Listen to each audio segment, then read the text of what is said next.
नमस्कार दोस्तों, स्वागत है आप लोगों का। मेरा नाम है गौरव शर्मा और आप अगर एमपीपीएससी 2026 को प्रिपेयर कर रहे हैं या किसी भी को टारगेट कर रहे हैं 2026, 2027, 2028, तो आपके लिए एक बहुत ही इम्पॉर्टेंट डिस्कशन है। क्योंकि जब भी हम एमपीपीएससी की बात करते हैं, चाहे भले वो प्रीलिम्स हो या मेंस हो, ढेर सारे सवाल हमको मध्य प्रदेश जीके के देखने को मिलते हैं।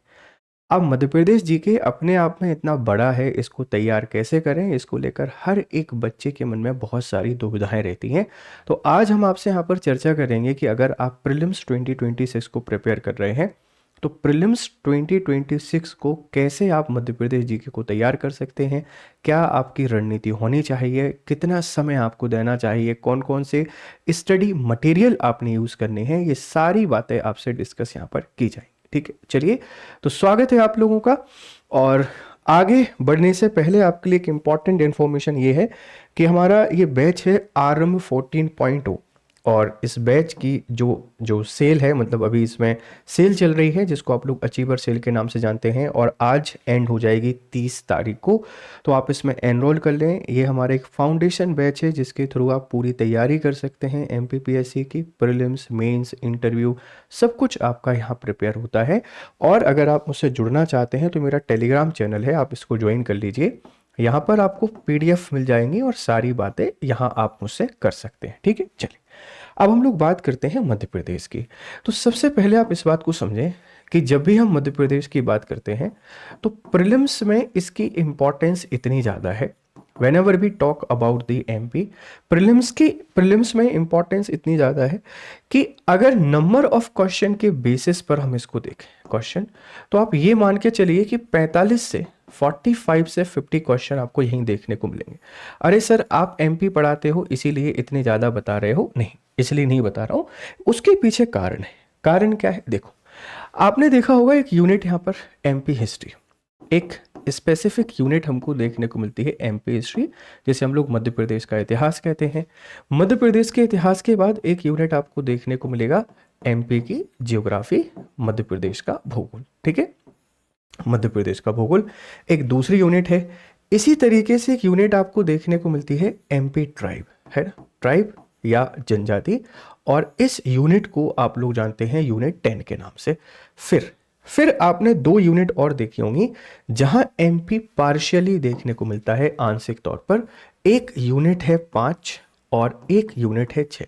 यहाँ एमपी पार्शियली है, मतलब आंशिक तौर पर, और एक यूनिट और है जिसको हम लोग कहते हैं 8। यहाँ मध्य प्रदेश है पर पार्शियली है, आंशिक तौर पर है। मतलब अगर मैं इसको यूनिट के तौर पर देखने की कोशिश करूं तो आप लोग देखेंगे 1, 2, 3, 4, 5 और 6। 6 यूनिट ऐसी हैं जहां मध्य प्रदेश का कुछ ना कुछ हिस्सा हमको देखने को मिलता ही मिलता है। जैसे आप लोग देखेंगे एमपी हिस्ट्री, एमपी हिस्ट्री को यहाँ नाम दिया गया है यूनिट सेकंड। और ये इतिहास, आर्ट एंड कल्चर है। हम 10 क्वेश्चन मान लेते हैं, कमीशन का जो क्लासिफिकेशन है 10 क्वेश्चन मान लेते हैं। एमपी ज्योग्राफी की जब भी आपसे कोई बात करेगा मध्य प्रदेश के भूगोल का, तो यहाँ से भी आपको 10 क्वेश्चन देखने को मिल ही जाते हैं, 10 क्वेश्चन। ठीक है, फिर हम लोग ट्राइब्स की बात करें जिसको आप लोग यूनिट 10 के नाम से जानते हैं, यूनिट 10 है। और यूनिट 10 के भी आपको 10 क्वेश्चन देखने को मिलेंगे ही मिलेंगे। ठीक है, फिर अगर हम जो यूनिट 5 है जिसमें एमपी की पॉलिटी पे चर्चा की गई है, एमपी की जो पॉलिटी है, इस पॉलिटी को ज़्यादा नहीं तो 5 क्वेश्चन मान लेते हैं, आधा आधा बेटे दे देते हैं। और इकोनॉमी की जब हम बात करते हैं, एमपी इकोनॉमी यूनिट 6 में दी गई है, यहाँ पे भी हम 5 क्वेश्चन मान लेते हैं। और यहाँ भी अगर हम 5 क्वेश्चन मान लेते हैं एमपी करंट अफेयर्स के, तो टोटल ये कितने क्वेश्चन हो जाते हैं? 15 क्वेश्चन। आप जब इनको ऐड करने के लिए जाते हैं तो 30 और 15 कितने हैं? 45।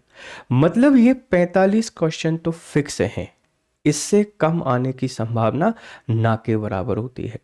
अब आप समझ लीजिए, अगर प्रीलिम्स को क्वालिफाई करना है तो एक ही फंडे पे हमको काम करना है। वो एक ही फंडा क्या है कि अगर हमने मध्य प्रदेश सामान्य ज्ञान को अच्छे से तैयार कर लिया, अगर हम एमपी स्पेशल को बहुत अच्छा कर लेते हैं, और बहुत अच्छा करने का मतलब ये है कि अगर मेरे यहाँ पर 90% स्कोरिंग हो जाती है कि जितना भी आ रहा है उसका 90% मैंने कर दिया, तो मैं ये मान के चल रहा हूँ कि लगभग मैं यहाँ पे 40 से 42 क्वेश्चन सॉल्व कर दूंगा। अगर 45 आया, मतलब तो हमने मान लिए कि 40 के आसपास, और अगर 50 क्वेश्चन का आया तो हमने मान लिया 42 के आसपास, क्योंकि थोड़ी बहुत गलतियां सबसे हो जाती हैं। लेकिन जो बच्चा सिर्फ एक ही सवाल गलत करके आएगा या दो ही सवाल गलत करके आएगा, उस बच्चे के साथ फ़ायदा ये होगा कि वो एक दो सवाल इधर उधर और गलत कर सकता है। या वो बच्चे जो एक या दो क्वेश्चन से बाहर हो रहे होते हैं, आप दुनियादारी की सारी चीज़ों पर तो ध्यान देते हैं। आपको लगता है कि आपका सिलेक्शन यूनिट 9 के कारण नहीं हो पाया है, आपको लगता है कि आपका सिलेक्शन यूनिट 7 के कारण नहीं हो पाया है, करंट के कारण नहीं हो पाया है। जबकि आप अगर डीप डाउन जाके सोचोगे तो एमपी जो 45 क्वेश्चन आए हैं या 50 क्वेश्चन आए हैं जिनको आसानी से तैयार किया जा सकता था, आप उसमें 4 से 5 सवाल गलत करके आए। कुछ महानुभाव तो 10 सवाल गलत करके आ जाते हैं। और ऐसा कोई भी बच्चा नहीं है जो सिंसियरली पढ़ाई कर रहा हो, पूरा डेडिकेशन से पढ़ रहा हो, उस बच्चे का जो सिलेक्शन है वह 4 या 5 क्वेश्चन से ज़्यादा से रुका है। देखो, 5 से ज़्यादा से अगर आपका सिलेक्शन रुक रहा है, इसका सीधा सा मतलब ये है कि अभी आपकी तैयारी नहीं हुई है। अभी आपको फाउंडेशन को बहुत अच्छे से तैयार करना है। जब आपका फाउंडेशन तैयार हो जाएगा फिर आप प्रीलिम्स के लिए एलिजिबल हो जाएंगे। लेकिन अगर आपका सिलेक्शन कभी 4 क्वेश्चन से, कभी 5 क्वेश्चन से, कभी 3 क्वेश्चन से, कभी 2 क्वेश्चन से, कभी 1 क्वेश्चन से रुक रहा है, तो दुनियादारी की सारी चीज़ों पे फोकस करने की जगह आप उनको जैसा पढ़ रहे हैं वैसा ही पढ़ते रहिए, क्योंकि हर बार उतना ही स्कोरिंग हो रही है। जो गलतियां हमसे हो रही हैं एमपी स्पेशल में 4 से 5 क्वेश्चन के, 5 से 6 क्वेश्चन की, इन गलतियों को दूर करने की कोशिश करते हैं और इसको बेहतर तरीके से प्रिपेयर करके जाते हैं पूरे कॉन्फिडेंस के साथ। ठीक है, ये एक एनालिसिस है। आप अगर इससे अग्री करते हैं तो मुझे कमेंट बॉक्स में ज़रूर बताइएगा कि हाँ सर ऐसा होता है, हमारा 2 क्वेश्चन से 3 क्वेश्चन से रुका है और एमपी के हमने 8 से 10 सवाल गलत कर दिए। अगर नहीं होंगे तो सिलेक्शन हमारा फिक्स है। अब ये गलतियां कैसे नहीं होंगी, अब इसके लिए क्या स्ट्रेटजी होनी चाहिए, क्या रणनीति होनी चाहिए? देखो, जब हम लोग एमपी को पढ़ने की कोशिश करते हैं, है ना, एमपी को जब हम लोग पढ़ते हैं, एमपी को जब पढ़ते हैं तो एमपी में एक यूनिट ऐसा है जो हमको थोड़ा सा परेशान करता है और इसको बोला जाता है एमपी की हिस्ट्री। मतलब जो थोड़ा सा टफ लगता है या थोड़ा सा परेशान करने वाली यूनिट है, या जिसको आप लोग कह सकते हैं कि ये थोड़ी सी टफ है। और टफ वाला हिस्सा क्या है सर? MP history. अब बच्चों को ये टफ क्यों लगता है? बच्चों को ये टफ इसलिए लगता है क्योंकि वो भारत का जो इतिहास है, इस भारत के इतिहास की तरह इसको पढ़ने की कोशिश कर रहे हैं। आप इसको भारत के इतिहास की तरह नहीं पढ़ सकते। आपको अगर इसको पढ़ना है बिना भारत के मतलब भारत के इतिहास के तहत आप इसको नहीं पढ़ सकते हैं। आपको एक बात समझनी पड़ेगी कि मध्य प्रदेश के इतिहास में यहाँ कला एवं संस्कृति भी दी गई है। तो आप कोशिश करें कि सबसे पहले कला एवं संस्कृति, मतलब यूनिट 1 को आप ऐसा करें कि बॉटम टू टॉप पढ़ने की कोशिश करें। या कला एवं संस्कृति बात की गई है, एमपी का जो आर्ट एंड कल्चर है ये दिया गया है, आप इस आर्ट एंड कल्चर को तैयार कर लें।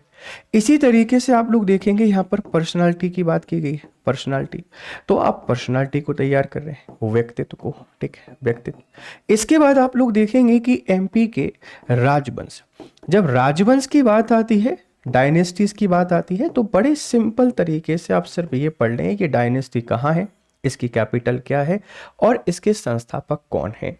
और मध्य प्रदेश के जो इम्पॉर्टेंट प्लेसेस हैं, आप फिर इन इम्पॉर्टेंट प्लेसेस को पढ़ लें, प्रमुख ऐतिहासिक स्थलों को पढ़ लें और मॉडर्न हिस्ट्री। इस ऑर्डर में अगर आप इनको पढ़ना शुरू करेंगे, इस ऑर्डर में आप इनको पढ़ना शुरू करेंगे तो यूनिट 1 आपकी बहुत अच्छे से तैयार हो जाएगी, आपको परेशान नहीं होना पड़ेगा। ठीक है, जैसे कि आप क्या करिए, दिन में 2 से 3 घंटे, 2 से 3 घंटे का जो समय है ये स्पेशल एमपी को देना शुरू कीजिए कि पढ़ाई करेंगे, पढ़ाई करने के साथ में रिवीजन करेंगे, रिवीजन करने के साथ में एमसीक्यू सॉल्व करेंगे, मल्टीपल टाइम रिवीजन करेंगे, जितना हो सकता है उतना रिवीजन करेंगे। 2 से 3 घंटे लगातार, जब से आपका नोटिफिकेशन आता है वहाँ से लेके पेपर के 5 दिन पहले तक आप इसको पढ़िए। आता है तब भी पढ़िए, अगर सब कुछ आने लगा है तो ब्लैंक पेपर उठा के उसको लिखना शुरू कर दीजिए। किताबों से रिवीजन मत करिए, ब्लैंक पेपर उठा के रिवीजन करना शुरू कर दीजिए। इसको सिलेक्टिवली पढ़िए, सिलेक्टिवली, और उल्टा पढ़ना शुरू कीजिए, बॉटम से टॉप की तरफ जाइए। अब इसके अलावा जितने भी टॉपिक हैं, जैसे एमपी ज्योग्राफी, ये काफ़ी सिंपल टॉपिक है एमपी ज्योग्राफी। अब देखो, एमपी ज्योग्राफी अगर आपका सिंपल टॉपिक है तो यहां से जो एग्जामिनर है ना, आजकल क्वेश्चन कहां पूछ रहे हैं सर, क्लाइमेट। क्लाइमेट से क्वेश्चन पूछता है एमपी के, जो परेशान करने वाले होते हैं। तो क्लाइमेट को पूरा बारीकी से पढ़ लीजिए, जितनी पॉसिबिलिटीज हो सकती हैं सारी की सारी, ठीक है। दूसरा फिर वो क्वेश्चन कहाँ से पूछ रहा है, मिनरल से। तो मिनरल से जो भी क्वेश्चन पूछ रहा है परेशान करने वाले, आप मिनरल्स को पढ़ लीजिए, खनिज को पढ़ लीजिए। और तीसरे नंबर पर आप लोग देखेंगे कि river plus river valley project, यहां से क्वेश्चन आता ही आता है, तो आप इसको भी अच्छे तरीके से पढ़ लें, ठीक है। और साथ में फिजिकल डिवीजन। तो एमपी ज्योग्राफी काफी सिंपल है, लेकिन हमें फिर भी इसमें गलतियां नहीं करनी है, बिल्कुल भी गलती नहीं करनी है किसी भी तरीके की। तो क्योंकि कंसेप्चुअल टॉपिक है, कंसेप्ट तैयार भी कर सकते हैं, और इतना रिवीजन करिए कि इससे एक भी सवाल आपका गलत ना हो। एमपी हिस्ट्री को सेपरेट टाइम देना शुरू कर दीजिए, फिर एमपी ज्योग्राफी को साथ में पढ़ते रहिए। इसको लगातार पढ़िए, इसको जल्दी तैयार करने की कोशिश कीजिए। जैसे इसको आप 1 घंटे का समय दीजिए, इसको 1.5 घंटे 2.5 घंटे में डेली आप पढ़ सकते हैं। ये चलता रहेगा, ये जल्दी तैयार हो जाएगा। जैसे ही ये जल्दी तैयार हो जाएगा, उसके बाद आप फोकस करना शुरू कर दीजिए यूनिट 10 पे। यूनिट 10 फैक्चुअल टॉपिक है, और इसको 10 से 12 दिन में तैयार किया जा सकता है। 10 से 12 दिन में 10 से 12 दिन में तैयार करने का तरीका क्या है, देखो। एक दिन में सिर्फ और सिर्फ जनजातियों का परिचय पढ़ो, सामान्य परिचय। सामान्य परिचय एक दिन में पढ़ो, इंट्रो, और 2 दिन दे दो, कोई दिक्कत नहीं है, रिवीजन करते रहो बढ़िया तरीके से। दूसरे दिन आप इनका विस्तार पढ़ो, सिर्फ इनका विस्तार, एक्सटेंशन, इसका रिवीजन करो बहुत अच्छे तरीके से। फिर इनसे संबंधित कॉन्स्टिट्यूशनल प्रोविजन करो, रिवीजन करो। और एक दिन में एक जनजाति, 15 दिन लगेंगे, कोई दिक्कत नहीं है, लग जाने दो। साथ जैसे एमपी के कंप्लीट हो गया, फिर इसको पकड़ लो, ये साथ में एमपी हिस्ट्री आपका चल ही रहा है, चलने दो, लगातार चलने दो, कोई दिक्कत नहीं है। 15 दिन में पूरी जनजाति तैयार करके आप सीधा पहुंच जाओ फिर कहाँ, एमपी पॉलिटी पर। एमपी पॉलिटी को आप तैयार कर लोगे आराम से 15 दिन में। 15 दिन ये लेगा। 15 दिन क्या करना है, एक एक दिन में एक ही टॉपिक पढ़ना है। जैसे पहले मान लेते हैं कि आपने राज्यपाल को पढ़ा, राज्यपाल, मुख्यमंत्री और जो विधानसभा अध्यक्ष हैं या न्यायाधीश हैं, इनको एक एक दिन में, जैसे एक दिन में 2 राज्यपाल पढ़ लिए, 2 सीएम पढ़ लिए, 2 विधानसभा अध्यक्ष पढ़ लिए, 2 हमने जो हाई कोर्ट के मुख्य न्यायाधीश हैं ये पढ़ लिए। क्या पढ़ लिए, ये कहाँ से थे, इससे पहले कहाँ रहे, जो भी पीएससी का ट्रेंड है पूछने का, वो सारा का सारा ट्रेंड। 15 दिन में आपका पूरा एमपी पॉलिटी तैयार हो जाएगा। तो आप लोग देखेंगे कि 45 डेज तक जब आप पहुंचेंगे, 45 दिन में आपका एमपी हिस्ट्री भी complete, MP geography complete, MP की ट्राइब कंप्लीट, एमपी का पॉलिटी कंप्लीट। बचा क्या, बचा है अब आपका एमपी इकोनॉमी। तो जैसे ही हिस्ट्री कंप्लीट हुआ है, उस समय पर आप एमपी इकोनॉमी को दे दीजिए। और एमपी इकोनॉमी इतना सिंपल कर दिया है कि बहुत ज़्यादा मुश्किल नहीं है इसमें अब। तो इसको जो आप 1.5 घंटे का समय दे रहे थे, सॉरी 1 घंटे का समय दे रहे थे, वो 1 घंटे के समय को कन्वर्ट करके 1.5 घंटे कर दीजिए। और अगले 15 दिन में पूरा एमपी इकोनॉमी तैयार करिए। तरीका भैया, एक दिन में एक ही टॉपिक पढ़ेंगे बस, उसके सारे डिमेंशन पढ़ेंगे, लेकिन एक दिन में उसको कंप्लीट कर देंगे। बाकी जो 1 घंटे का समय है, अब आप रिवीजन करने के लिए दीजिए। और रिवीजन कैसे करेंगे, रिवीजन करेंगे आप भाई ब्लैंक पेन पेपर उठा के, जो भी आपको लग रहा है उसको ब्लैंक पेन पेपर पे लिखिए। कहाँ हमको कठिनाई आ रही है, उस कठिनाई पे और काम कीजिए। जैसे एक बहुत बड़ी परेशानी सबको लगती है कि सर हमको रिवाइज नहीं हो पाता है। बेटा देखो, जब भी आप किसी भी टॉपिक को पढ़ते हैं, इस टॉपिक के 3 स्तर होते हैं, 3 स्तर। एक होता है वेरी सिंपल लेवल, है ना, बहुत ही सिंपल लेवल, बहुत साधारण स्तर, साधारण। दूसरे नंबर पर आपको देखने को मिलता है मॉडरेट।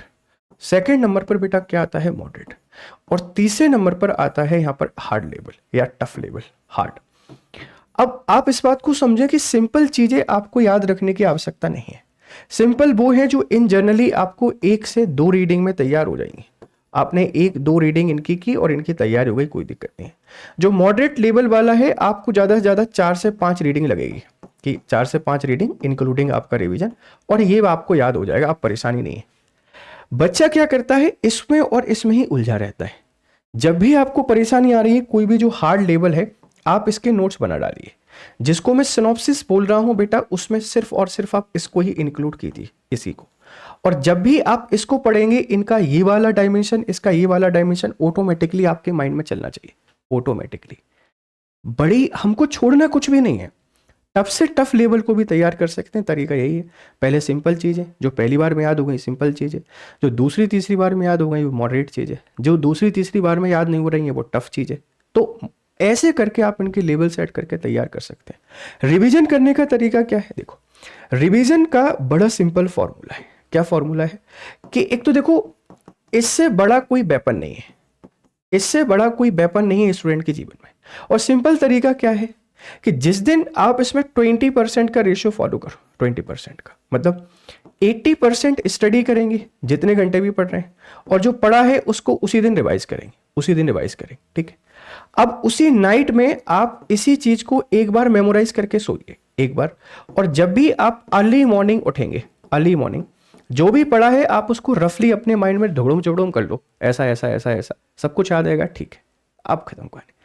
अब जब भी आपका एक वीक एंड होगा, उस वीक का जो सैटरडे वाला दिन है, इस सैटरडे वाले दिन में भले आप पढ़ाई मत करो बिल्कुल भी, लेकिन जितना पढ़ा है वो सारा का सारा आपको रिवाइज होना चाहिए। ऐसे करके रिवीजन करोगे तो ये सारी चीज़ें आपकी बहुत आसान हो जाएंगी, आप बहुत बढ़िया तरीके से तैयार कर पाओगे।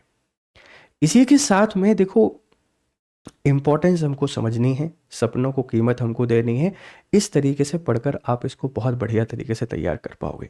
अब बात आती है सर किताबों की, सर किन किताबों को फॉलो करें। देखो मेरा मानना यह है कि मार्केट में लगभग सारी किताबें काफ़ी अच्छी हैं। अगर आप बुक्स को देखने के लिए जाएंगे तो सारी किताबें काफ़ी अच्छी हैं।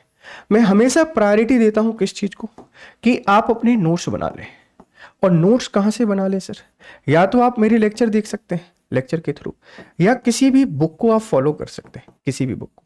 लेकिन एक किताब हर किसी बच्चे के पास होनी चाहिए, और इस किताब को आप लोग जानते हैं हिंदी ग्रंथ एकेडमी, है ना। ये जो बुक है आप इसको जानते हैं, हिंदी ग्रंथ एकेडमी। हिंदी ग्रंथ एकेडमी की जो बुक है आप इसको जरूर पढ़ें। ये सबसे बढ़िया किताब है। मध्य प्रदेश की जितनी भी किताबें लिखी गई हैं वो सारी की सारी किताबें इसी के आसपास लिखी गई हैं। अब अपार्ट दैट आपको जो भी लेना चाहें आप ले सकते हैं। जैसे बहुत सारे बच्चे परीक्षा धाम को पसंद करते हैं, आप उसको ले सकते हैं। कुछ बच्चों को निर्वाण अच्छा लगता है, आप निर्वाण ले सकते हैं। कुछ को और सारी किताबें अच्छी लगती हैं, जो भी आपको ठीक लगता है आप उनको लीजिए। अंतिम ध्येय होना चाहिए पढ़ाई करना, सिंसियरली पढ़ाई कीजिए, क्योंकि ये आपकी सफलता की सीढ़ी है। तो मुझे पूरी उम्मीद है कि आपको ये सारी बातें समझ में आ गई होंगी। ये कैसा लगा सेशन, इसके बारे में अपने फीडबैक हमको जरूर दीजिएगा। अगर आपको पसंद आता है तो दूसरे सब्जेक्टों को भी आपसे डिस्कस करेंगे, और उसको भी कैसे ब्रेक डाउन करना है इस पर भी चर्चा करेंगे। जाते जाते आपके लिए इंपॉर्टेंट खबर क्या है। इंपॉर्टेंट खबर ये है कि देखो भाई, हमारा आरंभ 14.0 बैच है। ये एक फाउंडेशन बैच है जिसके थ्रू आप अपनी तैयारी बेहतर तरीके से कर पाएंगे। पूरी प्रिपरेशन बेहतर करने के लिए, जिसमें live classes, recorded classes, mentorship programme है, टेस्ट सीरीज है, एमसीक्यू बैच है, फैकल्टी मेंटरशिप है, सब कुछ है। आप इस प्रोग्राम से जुड़िए, आपकी प्रिपरेशन को बेहतर कीजिए। फिर आपसे मिलते हैं हम दूसरी किसी क्लास में। आपके फीडबैक का स्वागत यहाँ पे रहेगा। Have a nice time, good day to all.